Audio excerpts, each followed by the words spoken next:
Hello everybody, this is me, Dusty Circuit here, and today I just figured I'd do another one of these update videos, vlogs, because of,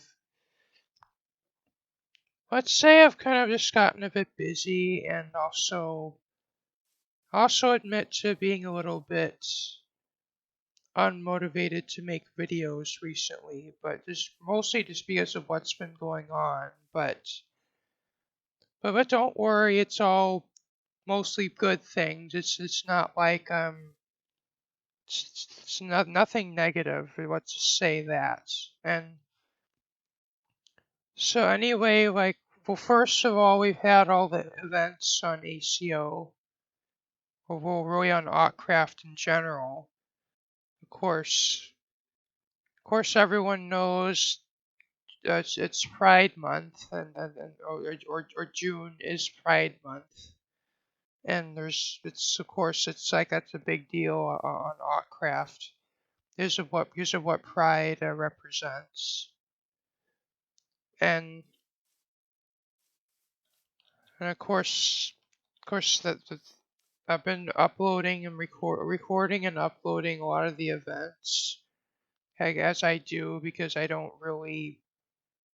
still don't quite have the drive to make a Let's Play series yet. I'm considering it soon. But the thing is, I'd like to find something that I could, like, because the thing is, if you do if I'm to start a Let's Play, I have to kind of commit myself to uploading at a certain schedule. Is if I want to have if I want to have viewers that are watching it. It's like I'd have to have a commitment to uploading on a certain schedule, because I've seen a lot of even a lot of my close friends, they're like, I'm gonna do this Let's Play thing, and then by the time they made it to 20 videos, they lose drive to continue doing it, or they get busy in life and they can't keep doing it on. So let's say they upload one episode a week, but by the time they made it to the 20th episode, they're about a month has passed and they haven't uploaded the new episode or the next episode. Or say later in to the series, they upload an episode every 2 weeks, if that.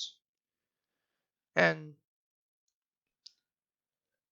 of course, so everyone watching my video, you could leave your suggestions on my comments section, but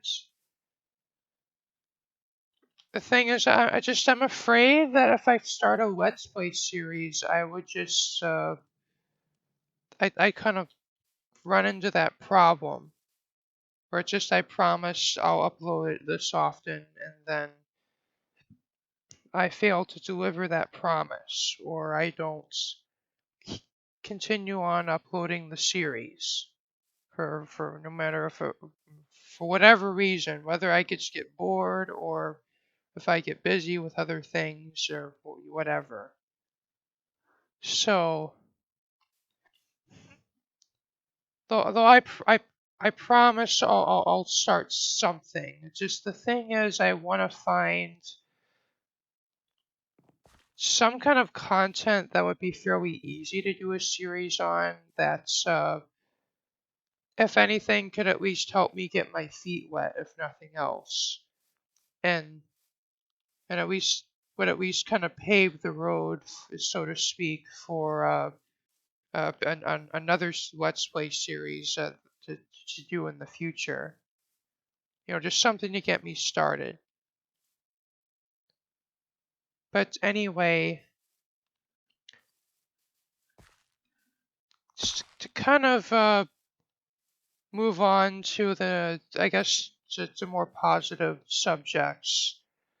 since my last video of this nature, I as of right now, I'm actually on my new computer right now. I'm not sure how well you can read the F3 screen, but as you can see, I'm now on the Ryzen 5 2600, and I still have the R9 390, but it's basically from the FX 6300 that I previously have been using, and the RX 460. I basically got a pretty big upgrade. Well, the CPU one's bigger than the graphics card one, but both are very big, pretty great upgrades, especially for free. But I still had to buy the motherboard. It was about $130, and more admittedly, since X570 is out, I could have gone that route, but I wasn't really looking to spend over $200 on my motherboard, and uh,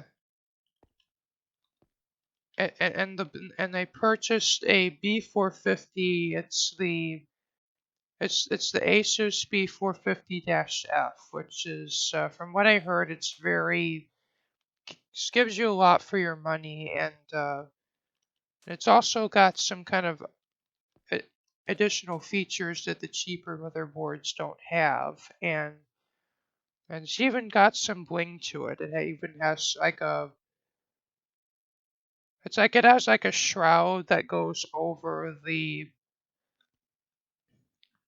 like the IO shield, and even the IO shield comes pre-installed. And over that little shroud, it has some RGB lighting, which I mean, I don't get to see it because my PC just sits like on the floor next to my desk, and even though my case has a clear side window, it faces away from me, so I don't get to see inside my computer. But I mean, I guess one day when I get a desk where I can actually see my computer tower, that would be pretty nice.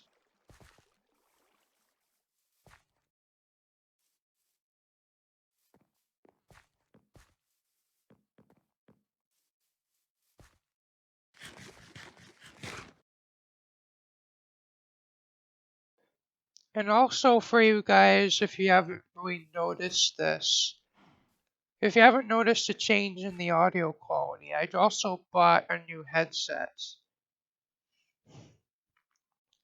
My previous headset was a Corsair HS50, which I have been using for about 2 years, and it's been a great headset.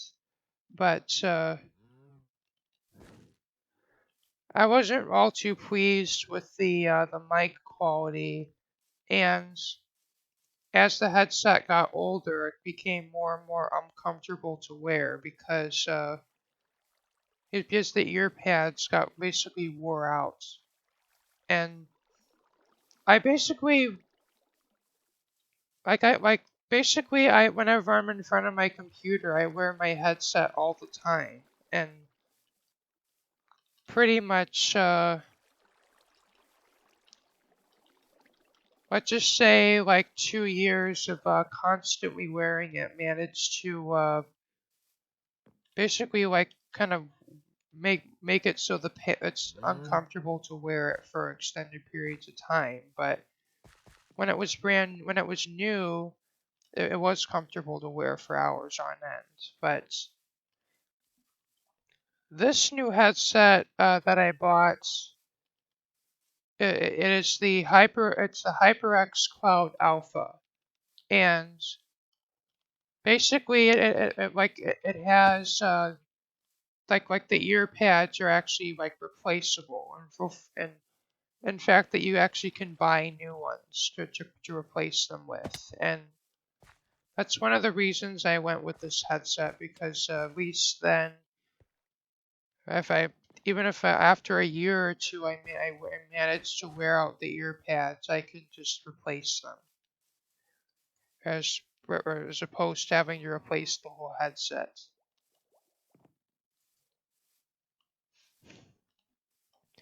And also the mic probably is. I haven't actually listened to the mic quality on this headset yet. Well, I did do a brief test recording, but this is gonna be my first time actually recording a video with this headset. So it's going to be kind of interesting to get to know how this sounds in comparison to what my old headset was, which is what I recorded the previous one of these videos with.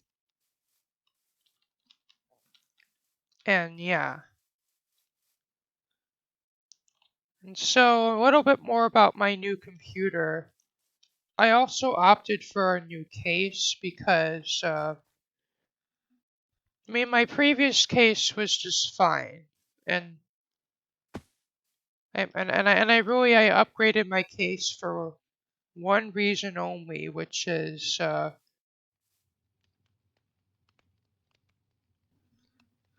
I really upgraded my case because my new graphics card, the R9390, is it's a really power hungry card that it's rated for a TDP of 275 watts, and it has a 6-pin and an 8-pin power connector, and also and basically in the old case, basically I loaded up Fortnite just to kind of test the graphics card, see how it will perform. And let's say this after one session, like one round of Team Rumble, the the graphics card actually reached 80 degrees Celsius, which even for graphics cards I guess is pretty high, but the, the what was those graphics cards actually don't throttle. They don't thermal throttle until they hit 94 degrees Celsius. But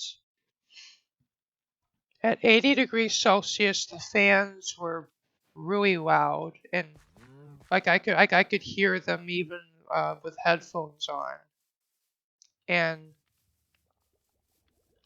just after kind of a longer gaming sessions, that kind of would get annoying for me.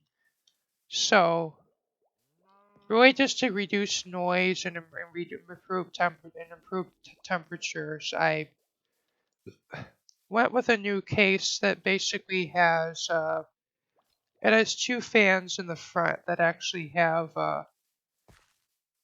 and of course it also has like a ventilation grill, so that allows the air to more easily get to the fans. And the new case I went with, it's the Corsair Obsidian 450D. And I paid around $100 for it, and I'd say for that price, you get quite a lot of features. Well, really the only thing I got over the 200R, which is what I previously had, would be the improved fans and the clear side window, and also this case has actual like dust filters, and 3 of them.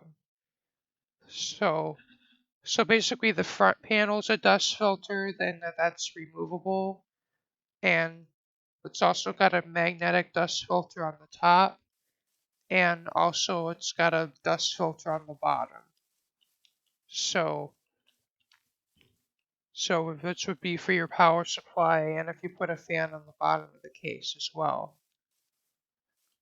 And that's a really nice thing to have for me, because how I use my computer is basically,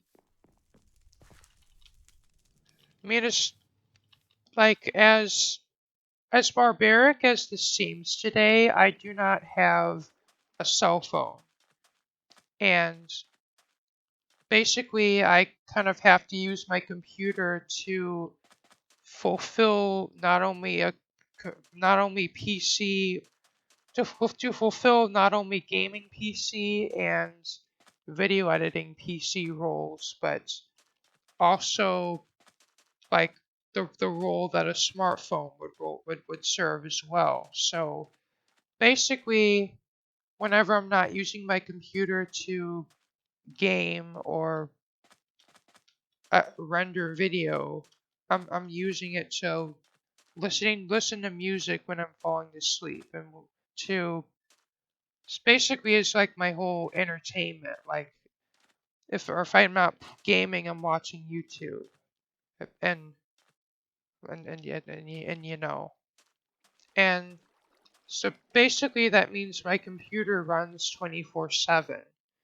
and just after running for a month 24/7, the computer gets quite dusty, and basically those having the dust filtration really helps with that. And it's like basically the dust filters would catch all the dust, and then you just remove them and wipe all the dust off, put it back on, and you're done. But I guess probably 4 to 5 months, it's still would be good to open the case just to clean out the CPU fan and the graphics card and all that. And that's really the main reasons I opted for the new case. And another thing that kind of affected my purchasing decision was I really wanted the case to have at least one 5 1/4 inch drive bay, because in my old case I was using a basically it's a module that like plugs into the 5 1/4 inch drive bay that gives additional USB ports and well, more importantly, an SD card reader, because basically I whenever I want to take pictures, I have to borrow my mother's camera, uh and in order to get the pictures off the camera, I have to take the SD card out and use a card reader to get the photos off the SD card. And rather than just use an external card reader that could get lost or misplaced, I figured why not have a built-in card reader? So it's basically just take the card out, plug the card in, get the pictures off the card, take the card out, put it back in the camera, and just kind of rinse and repeat. And basically and that's another reason I bought the case that I did, because there are other cases that actually have 3 fans in the front, and kind of as a trade-off of that have no 5 1/4 inch bays. And for a lot of modern computer builds, that actually doesn't really matter, because no one's really using optical drives anymore, uh, and it's like nowadays for external storage, it's mostly USB flash drives and SD cards. And if you're not using that, you're downloading files from the internet. And yeah, but I just didn't quite want to give up that added convenience of having the card reader in my computer, so that's part of the reason I decided to opt for the case I did. Other than it was basically there was this other case that had 3 fans and like RGB in it and stuff that was also in my price range, and it was the Corsair IQ 240, I think it was,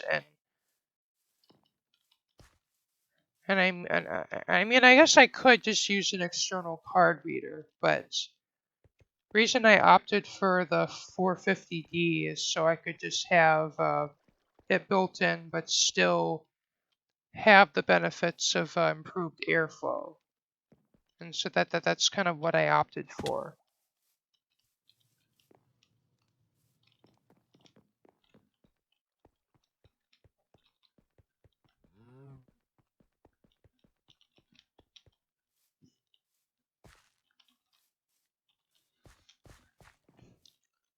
And the other thing about this new computer that I got is like basically I also opted for like dual NVMe SSDs, and it's like basically 2 1 TB SSDs that plug into the M.2 slots on the motherboard.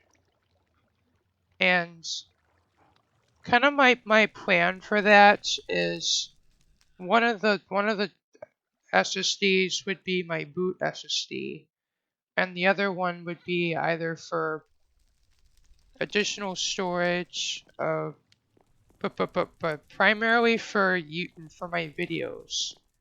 So it's basically when I'm recording, I would be recording directly to the M.2 SSD. And back when I first started using OBS, I've kind of noticed that if I record to a hard drive, sometimes like if I record for a longer session and I click stop recording, it would just say stopping recording, and it would just kind of stay there for a little while before it would finally stop the recording. And I've even noticed sometimes the recordings would get laggy, but when recording with my previous SSD and this SSD now, I don't get any of that. But the SSD I've been using before was an AdLink S20, which is a 256 gigabyte SATA SSD. And moving from that to NVMe, let's just say, like the difference, what it made the biggest difference in is importing video files into my video editing software. And it's like on the old drive, it would take, say, like one of my videos actually are quite long, like 30 minutes to an hour. And like importing an hour-long 1080p 60 FPS video, like it would take like around it's like I'd probably be sitting there waiting a minute, 2 minutes for the file to fully import. And since it was on, and since I was back then, I was recording on my boot drive. It's basically while it was importing, it basically would slow down my entire computer. It's like if I were to do anything else on my computer while that's importing, it's like basically it's like my computer would just be very slow and like very unresponsive until the file finishes importing. And but now with this new setup, that very same video file would take like probably 10 to 20 seconds to import, if that. and with absolutely no performance penalty to my computer. Well, I mean, for a little bit the CPU actually does kind of get pegged, but it's like even for my longest of videos, it would take 20 seconds, if that, to import the whole video, which is really nice. And also, just video editing in general, timeline scrubbing, everything is just much more smoother and faster. And exporting kind of leaves a little bit to be desired because it still takes twice as long as the video to export the video. Like for a 2 hour, or like a 1 hour video takes 2 hours to export still, which, I mean, I suppose still isn't bad because basically, well, if I have lots of stuff to export, I could just queue it all up and then just basically just like right when I'm about to go to bed, just queue up everything to export and then just go to bed and then they'll be done by the time I wake up. And and then uh and then basically in the morning I would start my uploading. Or if it's too late in the day to upload, I'll just upload the following night. And yeah. And just kind of in general usage, I have also noticed my computer being a lot snappier than. It's like even the old computer was fairly snappy because it was running off an SSD.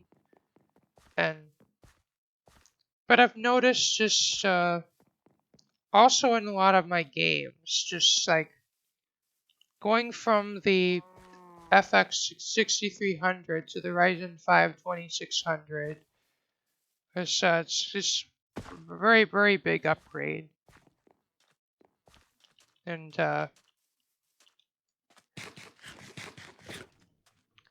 like I've noticed, like in season 2 of Fortnite, for whatever reason, the game's just gotten much more CPU intensive. And basically, my old CPU, the FX 6300, would just basically peg out completely, just during the normal game. And like no joke, like we'll be running at 90% CPU usage.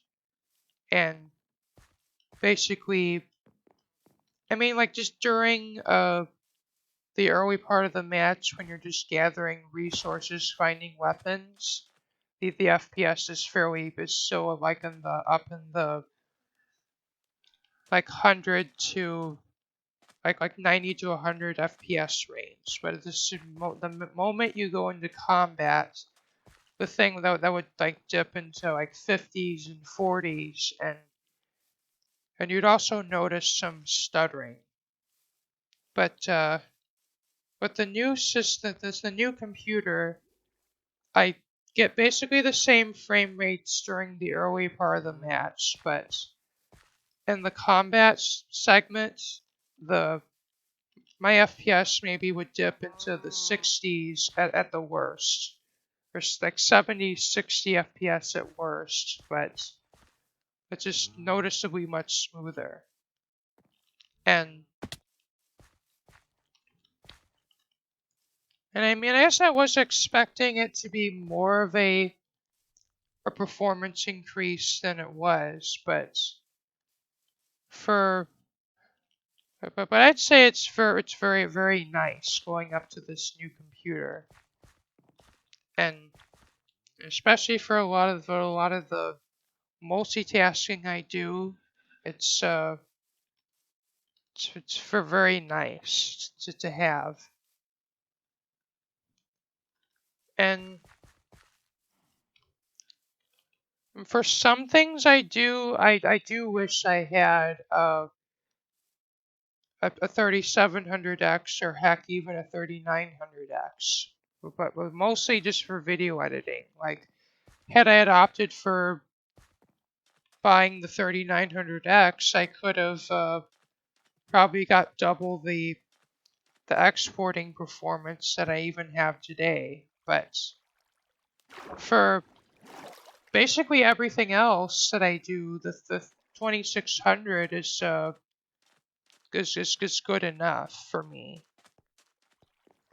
And while it's true the more cores on your CPU would make your computer last longer, but I mean when in 3 years and when if my 2600 starts to feel slow in 3 years, I bet like the 3000 series CPUs would probably be discounted because by that point AM5 would be out. And I mean, if I don't make the decision to upgrade to AM5, I can at least drop a better CPU into my current motherboard and at least get a few more years out of it before I finally have to move to AM5 or probably even AM6 if that's out by the time I upgrade. And I'd say at this point AMD is like has very compelling value options that I don't really see much of a need to go Intel unless uh Intel releases something for the same price that Ryzen is. And I guess technically the 10th generation actually already is that, but I mean considering this is what I have now, this I'm probably it's just like why ditch my motherboard to go with Intel when I could just update my BIOS and drop a new CPU in this motherboard and get a performance increase without having to change my motherboard. And for a lot of people, changing the motherboard is quite difficult because in a lot of cases, your Windows installation, if you activate it, if you went with an OEM key, it actually ends up tying the activation to the BIOS. And if you change your motherboard, your install is no longer activated. And I've experienced this firsthand because at the time I built the new computer, I just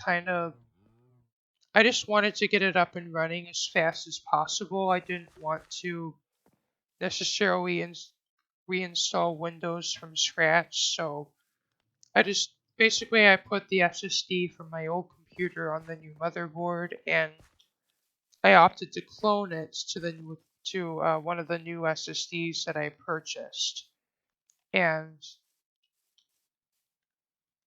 of course, let's say I kind of ran into problems with I wasn't able to expand the partition to use the full drive, so even though I went from a smaller drive to a bigger drive, I was stuck with a partition that wasn't the full size of the drive, and until I purchased some software to actually make the partition larger, which Windows can't do if there's other partitions in the way. And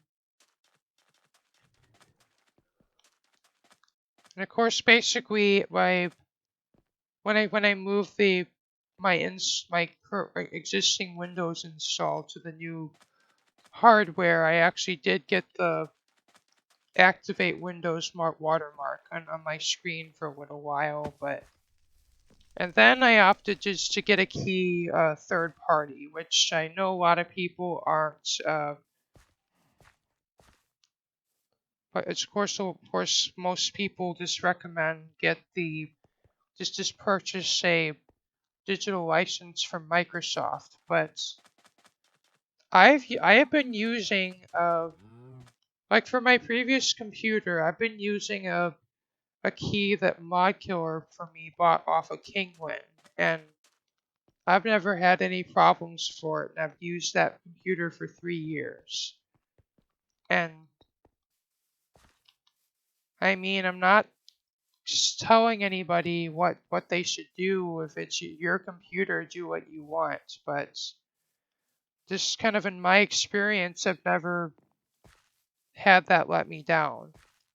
And I guess if it does in the future, I'll probably just go buy the key from Microsoft, but at least for now, it's working great. And yeah.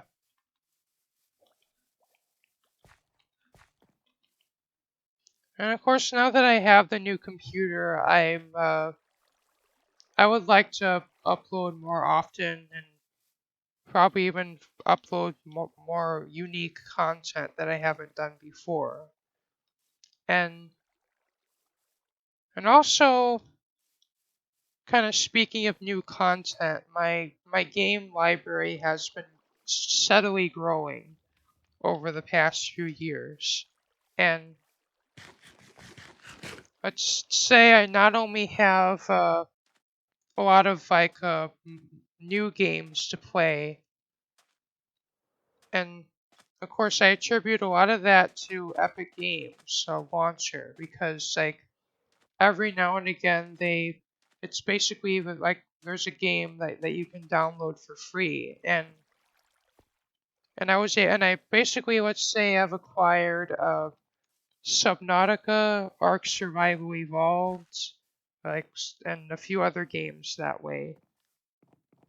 And also just recently I was able to copy a lot of files, some files off of an old computer that I used in my childhood years, and some of those files even include some games that I played on there. So I also I have a lot of new games and older games now.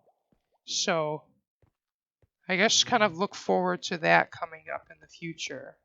That's kind of some potential new content that you could see on my channel.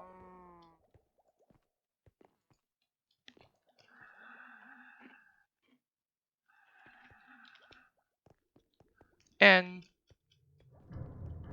I'm not really sure much else what that much else to say, but oh, and I guess kind of the last thing I did with my computer is I also bought a 4 terabyte hard drive just to kind of get more additional storage space.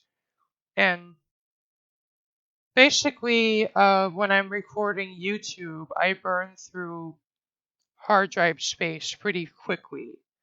And basically, like one video for me, probably like depending on the length of it, can be anywhere from like probably 4 to 5 gigabytes to, for especially for longer videos, up to 10 to even 20 gigabytes. And basically,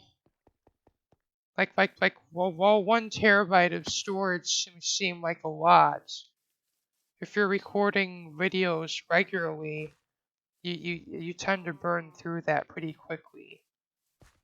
Or I guess if you intend to archive your videos. But what I'm doing is basically I'm keeping an archive of kind of just 1 year's worth of videos, and I guess just as kind of and that's basically what I'm doing, is deleting the older stuff as I produce new videos.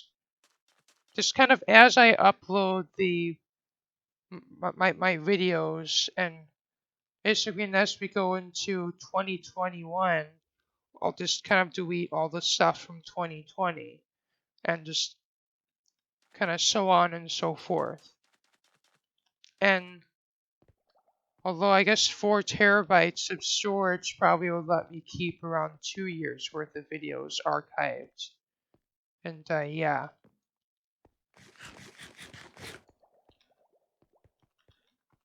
And I guess a lot of YouTubers archive their videos, so it's like if anything were to happen to their YouTube channel, they could just re-upload everything. But it's just I don't really have like I'm not exactly made of money. Like I can't just buy more hard drives like as I keep filling them up. So I'm just kind of have to compromise somewhere. And I'm just going to I guess probably with the new hard drive, I could probably back up 2 years worth of content, and that's probably what I'll be doing. And yeah, and I opted for I mean I guess I could have gone with like a Western Digital 4 TB, but they were around like $100, and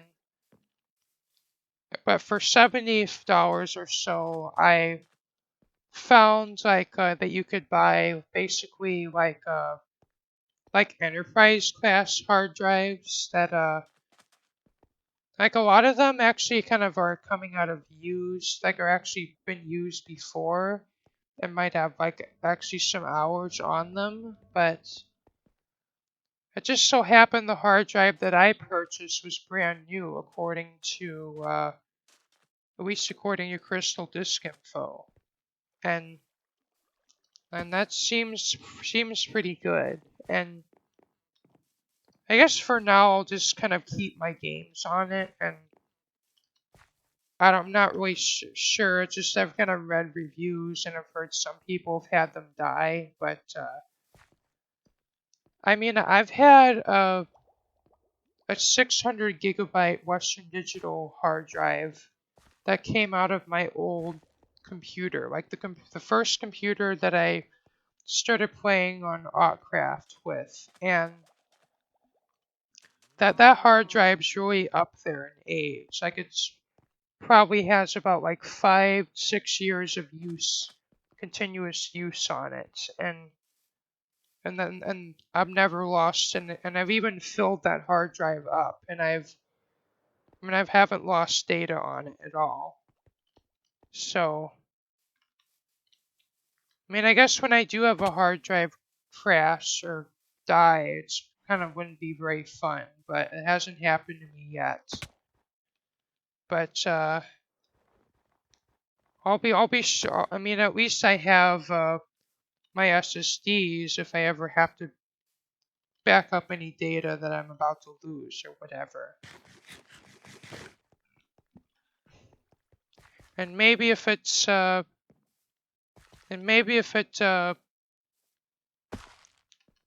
if the need arises for it, I might also invest in the cloud storage solutions. But I